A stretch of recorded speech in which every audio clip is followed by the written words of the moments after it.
Manik de John. Manik de John. Lelo boza koyeba sekele mususu e bombama ya Manik de John. Oyo bomonaka oya mibengaka Kimpa Vita. Akufa baboma ye batumba ye na mwana na mukongo. Lelo yo tokoyeba soki penza ba verite oyo bokoyeba lelo pananga ezo concorde na Kimpa Vita ke asekuya. Mokili yango atuka ezali penza elengi. Oh kolo. Bote ba papa, ba mama, ba ndeko. Bote barando na barandonet. Bote batoyo balingaka rando na ba oyo balingaka rando te. Bote ba jeune garçon na ba jeune fille. Bote bana mike na ba bébé. Bote ba Sainte Anuarite, Sainte Thérèse, Sainte Ingrid Kabongo. Bandeko foko yebake ndenge ezali boye. Manik de John. Eloko esalaka ye pasi. Eloko etroublaka Manik de John. Bino boye bakate. Ezali nde Manik de John. Tina mokola lelo akokaka koloba véritable papa oyo abota Jonathan te. Me yango kaka tokolobela te. Nakanisa boyebi Prince Babia. Azala na paya Tim Wata. Karine Mokonzi abendaki ye, apesaki ye ba chemise pe azako pesa ye ba idéologie na image. Me Manik de John alobaki Karine alinga lekisa mwana na ye na ba mama ya Ilia. Lelo yo na mokola lelo bino nyonso boyoki yango première fois Fally Ipupa alobi akomema Prince Babia na poto. Koloba alobi akomema Prince Babia na poto. Manik de John yewana akomi koloba azalaka considéré te na elle victime. Na mokuse bozo comprendre déjà. Prince Babia azui producteur ya mwana bandal ya jeune ya quartier. Mesengi ke likambo tu bakosolola producteur manager fois le kapaya Manik de John a explikaka makambo ndenge ezokende pe abosana te faut toujours explikaka ye na mwa terrasse moko pe asombelaka ye eloko akomela na ya kolia. Bozo comprendre bino moko. Soki bo comprendre te ye azali Kimpa Vita te. Alotaka nde ye Kimpa Vita. Akufa batumbai na mwana na mukongo. Yango wana azolinga. Mwana wana yazo kanisa ezali Prince Babia. Donc ndenga tambulaka wana d'après ye azalaka na Prince Babia na mukongo. Soki Prince Babia akomoyemba pa ya Wata akomi na succès na voiture, ye pe foza na succès na voiture. Po aza na mukongo na ye. Lokola Prince Babia ba promettre ye akende poto na elle victime pa ya Fally, ye Manik de John ye palingi ye pe ba promettre ye azokende poto na Fally na elle victime. Donc pa na ye akanisaka Prince Babia aza na mukongo na ye ndenga lotaka ye azali Kimpa Vita batumbai na mwana na mukongo. Mwana yango pa na ye ezali Prince Babia. Yango na lobi bakoye bandeko. Manik de John azali intellectuel ndenge ya lobaka. Akokufa pe intellectuel ndenge kaka lobaka. Me fwa yeba yango ki intellectuel eza na kati ya vie ya bana na ete. Surtout alinga ayebisa Jonathan réellement papa oya bota Jonathan azali nani. Nani penza atia ye zemi. Tangu azako bima na mobali oyo abengaka papa ya Jonathan. Nani lisusu aza kobima na ye?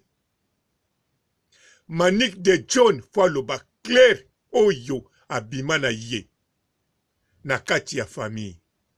Na kati ya famille oyo ye.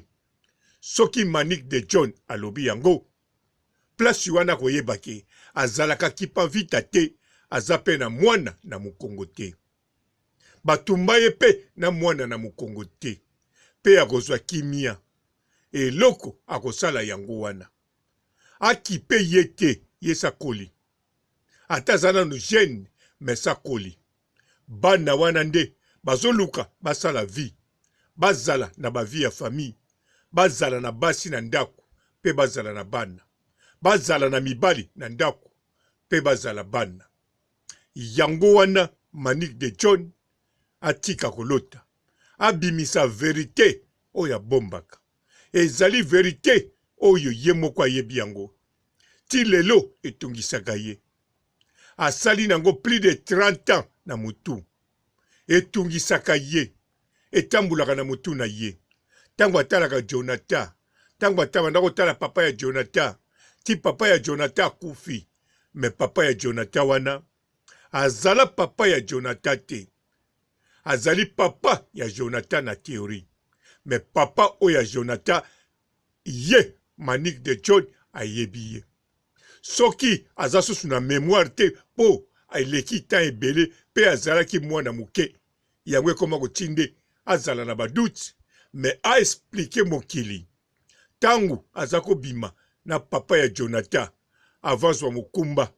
Abimaki susu na nani kaka na mikolo wana. Paka na memi mikolo. Pe na memi jour oyoyo. Abamba zemi ya Jonathan na papa ya Jonathan oya tika biso. Ezali très important pona mwana na ikaka te. Me ezali pona ye moko. Akitisa mwana oyo ya tia mukongo. Oyo ye alotaka batumbaki ye na mwana na mukongo. Pamba te akoki pe un jour kokende na samabele mukolo moko to différence ya une semaine, 2 semaines na mwana oya ye moko ya mobali. Ngai papa Robo na sukisi awa. Botika la malamu ciao. Bonjour, bonjour, Maman Olga Kabelo. Vraiment, thank you very much. Nzambe apambola yo. No nyonso ozosala vraiment oza moto malamu. Moto sapesi ombongo, garde no kwa confiance. Ti eloko ekokoma nango pe kaka. Vraiment, félicitations. Tala banda Belgique eti awa en Australie. Osunginga vraiment tokos. Pona zana suki mbena meki. Moya na mekate suki zana mutu. Suna fungoli suki. Mama Bitekuteku Bitekuteku nde makambo. Olga Kabelo oye. Batika yo. Yo kaka mosusu azate original ezaka yo moko na kata Belgique. Tala ti Australia wa na Queensland de Townsville. Ndeko mwasi Nzambe apambola yo. Yango no bandela kabiso mateya badoration oza moto wa Nzambe. Il faut na lukelo ba custom. Tokos bitekuteku nde makambo etala. Merci vraiment, merci maman Olga. Yonde nani yango. Bitekuteku nde makambo. Yaki yango maman Olga. Vraiment félicitations. Ululu. Mama ngayo. Okanisi ngatala. Nde makambo yaki yango bitekuteku tala. Tokos vraiment kitoko mingi ndeko mwasi Nzambe apambola yo tina kata Australie mosalo ye tokos tala mama okokisi posa motema na ngai ande so motema na ngai ezalaki vraiment félicitations. Thank you very much my sister, God bless you. Thank you for everything. Thank you. Good job. God bless you. I love you too. Bisous. Bonjour fidèles internautes de www.elengiakomba TV. Bonjour, bonsoir, balandi nyonso ya Elengi ya Komba. Congolaise TV. Bon, belé partout dans le monde, partout où vous êtes, partout où vous êtes, Elengi ya Komba TV vraiment. Bonjour, bonsoir, na abonné bafa nyonso ya Elengi ya Komba Congolais TV. Bonjour à mon boss, on a appelé ça vraiment un pandi. Bonjour à mon boss, JP Kiama. Je salue mon boss Balobi, boss des boss Babi, JP Kiama. Bonjour, na Elengi ya Komba Congolais TV vraiment. Maman la zana, chaîne de chaque kitoko, ya boss na JP Kiama, ta ay boss des boss ya ni a danger. Donc ba ça dans la zaki. Ya boss na biso JP Kiama. Nzambe na ngai. Ba boss bazali Ba boss bazali.